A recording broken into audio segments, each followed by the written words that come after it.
And this is Ken Kraetzer for CaMMVetsMedia. We cover cadets, midshipmen, the military veterans, and Iona University basketball. Gales have two big home games this weekend against Fairfield on Friday night and Sunday afternoon against Ryder. Tell us all about it. We have Iona Hall of Famer from the class of 80. That is Kevin Hamilton, also an ESPN broadcaster, AAU coach, and just overall basketball expert. Kevin, good to see you. How you doing?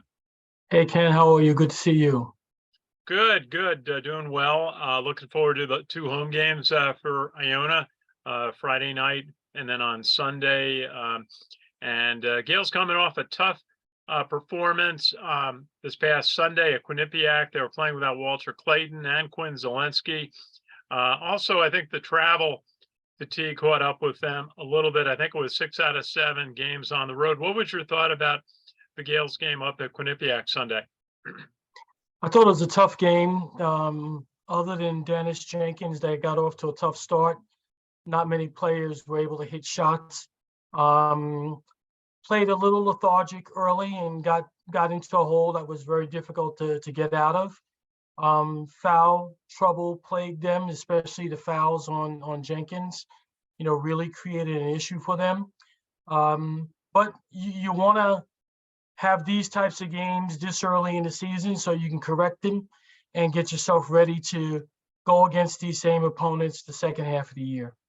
Sure. Iona's now 11-5, 4-1 in the Metro Atlantic Conference, and Siena's off to a fast start. They're undefeated in the conference. What do you see from Siena?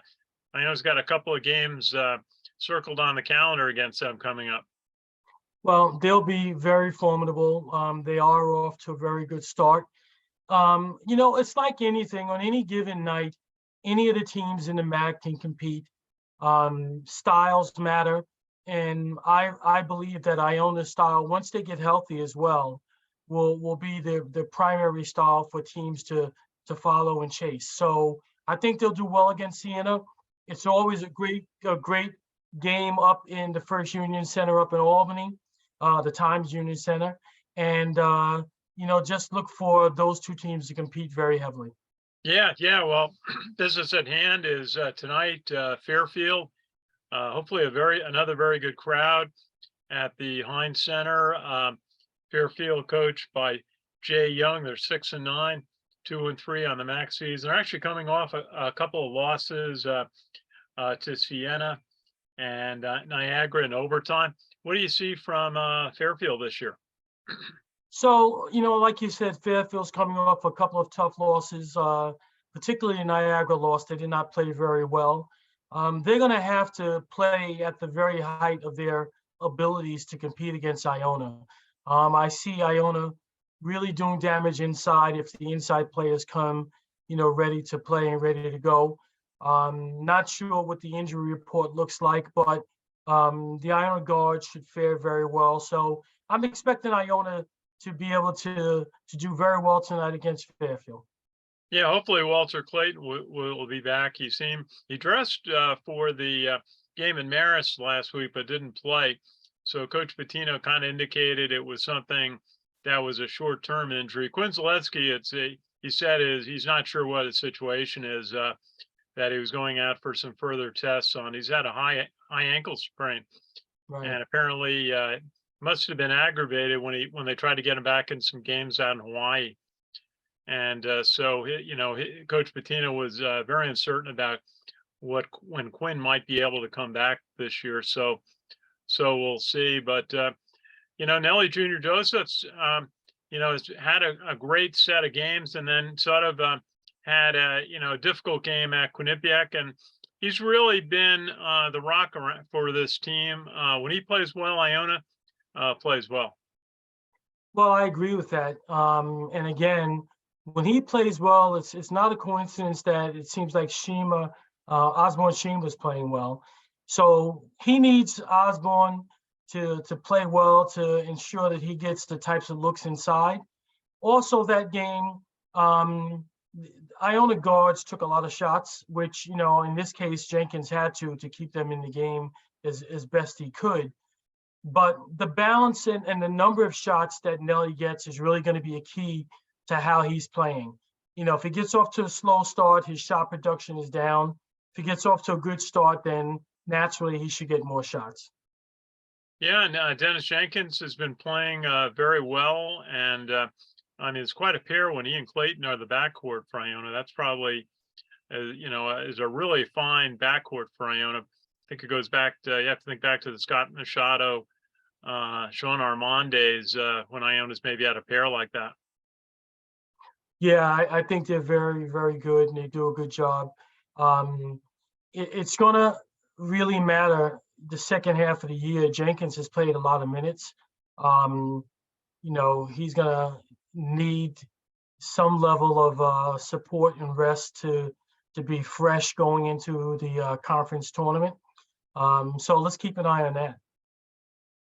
Yeah, now on Sunday at 1 o'clock, Iona is going to host Rider. Last time Iona saw Rider, it was not a good night. They lost to Rider in the Metro Atlantic Athletic Conference tournament first round down in Atlantic City, knocking the Gales out of the NCAA eligibility. Kevin Baggett has done a nice job with that team. What do we expect from Rider tonight? Well, I think that'll be a very emotional, high intensity contest. And I'm certain that Coach Pitino will have the troops ready to go.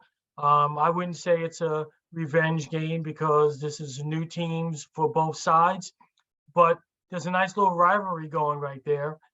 Coach Baggett probably saved his job by, beating Iona last year. And he's doing a very good job this year. He's a good coach. So he's doing a good job this year. He retooled. And when the time comes, both teams will show up and have some fun with it. Yeah, absolutely. So two good Iona home games this weekend. Friday night, Gales will host Fairfield. Fairfield, by the way, has got a new arena. Looking forward to the trip up there in a couple of weeks. So that's certainly going to be a shot in the arm for their basketball program. I've heard it's very nice. I look forward to getting there one of these days. And good for them because playing in that huge arena over there in Bridgeport didn't really do them any favors relative to a home court advantage. So if they can get their student body and locals to come out to that brand new arena, that's a good thing for Fairfield. Yeah, we'll look forward to that. And so the two games this weekend, Fairfield Friday night at 7, and then Rider on Sunday at 1 p.m. in the afternoon. Kevin, any final thoughts for us today? I look forward to getting back up to the Heinz Center to watch Iona play. And, as they finish their first half of the year swing through the MAC conference, it'll be very interesting to see how they position themselves to go into the second half because everybody will be ready to play them. And with their injuries, they're going to have to really figure out, how to get through it prior to the MAC tournament. So I'm looking forward to it. Very good, Kevin. Always a pleasure. Thank you for your insight. And we'll look forward to these games over the weekend. And just always like to highlight our friends at the Special Operations Warrior Foundation, providing scholarships and mentoring to families of fallen Special Operations forces. And again, this is Ken Kraetzer for CaMMVetsMedia. We cover cadets, midshipmen, the military veterans proudly since 2008 and Iona College basketball. Thanks for watching.